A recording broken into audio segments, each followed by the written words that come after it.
The movie title, They Cloned Tyrone, might suggest a straightforward and simplistic narrative, but in reality, the film is anything but that. Led by the talented trio of John Boyega, Jamie Foxx, and Teyonah Parris, this Netflix original presents a complex and mind-bending sci-fi conspiracy thriller, with moments that are both uproariously funny and perplexing. Directed by Jewel Taylor, Tyrone weaves a densely plotted storyline that unfolds in unexpected ways, leaving viewers scratching their heads in amazement. To truly grasp the intricacies and subtleties of the movie, multiple viewings are recommended. Upon closer inspection, various moments and lines of dialogue take on new significance, enriching the overall experience. Yet even after thorough exploration, the conspiracy, the enigmatic Old Fontaine, and the final scene remain tantalizingly ambiguous, beckoning further exploration and interpretation. Let me don my clarification cap as we venture into the racially intricate depths of They Cloned Tyrone, delving into the intricacies of the story that unfold amid the masterfully delivered dialogue of Fox's character, Slick Charles, and Parris's character, Yo-Yo. The opening moment of They Cloned Tyrone is undeniably brilliant, immediately capturing our attention with a thought-provoking image, a cartoonish white man's blue eyes promoting products to a black audience. This image serves as a powerful key, unlocking the dark secrets that lie at the core of the film's mysterious and conspiratorial plot. The Glen becomes the setting for a chilling government-funded experiment that hides behind a facade of promoting unity and discord. This sinister experiment is nothing short of repugnant, making it a pivotal element in the unfolding mystery thriller narrative. In a different perspective, the powerful white figures have partitioned entire neighborhoods to serve as testing grounds for mind control techniques on black individuals, encompassing both those who are biologically natural and those who are cloned. Every aspect of life within the Glen, from the products advertised and enjoyed to the items consumed, has been manufactured or manipulated by a secretive group associated with Kiefer Sutherland's troublesome character. This clandestine organization exerts control over various elements, including hair products, malt liquor, specific songs on the radio, referred to as hash ruckus, and even fried chicken recipes, and much more. The majority of the local population unknowingly acts as unwitting subjects in a maze disguised as a regular neighborhood. Behind the facade, a group of neo-Nazis holds the reins, manipulating the feeding tubes and conducting extensive surveillance, ensuring a constant state of observation and control for almost everyone involved. Beneath the surface of the Glen lies an extensive physical infrastructure, encompassing various zones dedicated to different purposes. Among them are facilities for manufacturing and distributing the goods mentioned earlier, areas for conducting research and development on brainwashing and mind control techniques, as well as storage for the clones used in their experiment. The neighborhood's key locations are intricately linked to an underground network through elevators, forming a hidden labyrinth. Within this secretive environment, a considerable number of predominantly Caucasian employees contribute to the cause.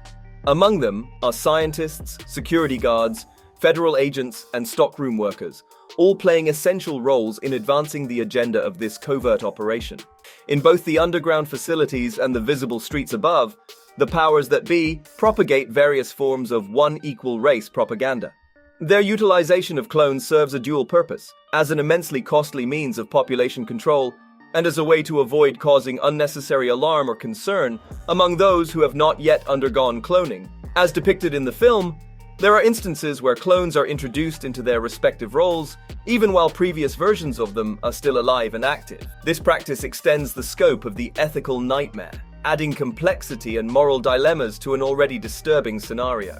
The film intentionally leaves certain aspects of the cloning process unexplained, adding an air of mystery and allowing it to embrace a strangely timeless atmosphere. While references to various contemporary elements, such as Hollow Man and blockchain superiority, are present, the precise duration of the cloning program's existence remains somewhat ambiguous. The use of an outdated audio device as Fontaine's mum could hint at the extensive length of his involvement in these perplexing activities. The chain of command beyond Kiefer Sutherland's character and his superior is not entirely clear, leaving audiences to ponder further about the secretive organization's inner workings. This uncertainty adds an additional layer of intrigue to the unfolding narrative. When John Boyega's Chester clone appeared, taking on the role of a bodyguard for Kiefer Sutherland's quasi-leader, it became the audience's first hint that the Fontaine clone wasn't the sole one derived from the original DNA source. Thus, it was somewhat less surprising to witness the actor disguised with facial prosthetics as Old Fontaine.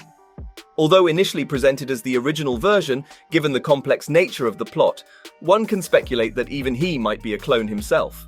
While Old Fontaine's quest appears virtuous at face value, it carries an emptiness reminiscent of the propaganda circulating within the Glen. His position as the experiment's lead geneticist further tarnishes his intentions, suggesting that his motives might be tainted despite the noble facade. As mentioned earlier in the film, Fontaine's actions are heavily influenced by the tragic death of his younger brother, Ronnie. The movie further reveals that Ronnie was heartlessly shot by a police officer who callously left him unattended on the ground, neglecting the chance for life-saving medical attention. Though this happened many years ago, Old Fontaine remains steadfast in his pursuit of an idealized goal, to ensure that such a tragedy never occurs again, striving to prevent similar injustices from befalling others. However, in the reality depicted in They Cloned Tyrone, instances like Ronnie's death seem to occur just as frequently as in the real world, raising questions about the effectiveness of Fontaine's mission. It remains unclear whether Old Fontaine's mental state is stretched thin due to his traumatic past, or if his unwavering dedication prevents him from seeing beyond his personal experiences. The ambiguity surrounding his motivations adds complexity to his character, leaving room for interpretation and speculation. Old Fontaine's goal, which relies on technology and research partially funded by neighborhood experiments like the Glen, is only marginally more nuanced than his colleagues. Unlike them, he doesn't believe that brainwashing and mind control are the most effective means to achieve agreement among people. Instead, he envisions a solution where everyone shares a similar brain, more or less, rather than merely being of the same skin color, sexuality, or nationality. To realize this vision, he has developed or created 5 perfect specimens intended to venture into the world and propagate their homogenized DNA. The ultimate goal is to have more individuals of their kind spread the same genetic makeup throughout society. It remains uncertain whether any potential follow-ups would vary from the 5 examples displayed in Old Fontaine's office. Furthermore, it is not entirely clear if anyone else he collaborated with was fully aware of his secret subset to-do list, and it seemed that his work was not fully sanctioned. This was evident not only because he criticized his colleagues' efforts as short-sighted, but also because they were a group of racists whose initial attempts at cloning resulted in white men with afro hairstyles who exhibited a fetishization of black women. The ambiguity surrounding the potential future clones and the clandestine nature of Fontaine's work add to the intrigue and moral complexities of the story. Old Fontaine's arduous endeavors might have ultimately been futile, as he faced a tragic fate, presumably shot and killed by Chester, his younger clone, acting on someone else's orders. This act serves as a poignant indication of how far Fontaine had deviated from his fundamental nature. The moment he heard something he disagreed with, he reacted negatively without hesitation, leading him to orchestrate his own creator's demise amidst the liberation of numerous clones throughout the neighborhood. This sudden turn of events highlights the profound transformation Old Fontaine underwent, showcasing the extent to which his original intentions were overshadowed by a darker path. His tragic end raises questions about the consequences of his actions and the unintended outcomes of his ambitious plans. Before Old Fontaine's revelation, we had already encountered various iterations of the movie's central character, including Chester. However, Fontaine made it evident that numerous clones preceded the one we primarily followed throughout most of the film. This even included a clone that Slick Charles had restrained and left in a motel room. During a news report depicting the widespread chaos, a character holds up a file containing pictures of Fontaine and reveals that experiments were taking place in much larger locations like Chicago, Detroit, and Los Angeles.